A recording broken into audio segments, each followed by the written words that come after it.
ఏ పదవైనా ముఖ్యమంత్రి జగన్మోహన్ రెడ్డి గారు అప్పచెప్పిన బాధ్యతలను నిర్వర్తించడమే నా బాధ్యత.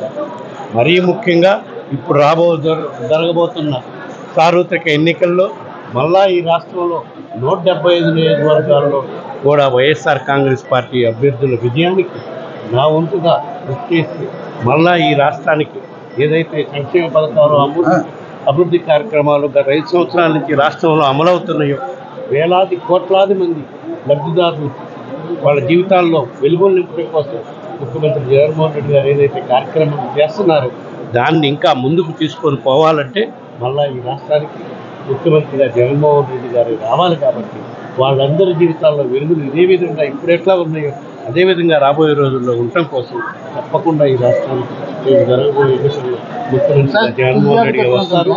దానికి మేము తప్పకుండా కృషి చేస్తాం.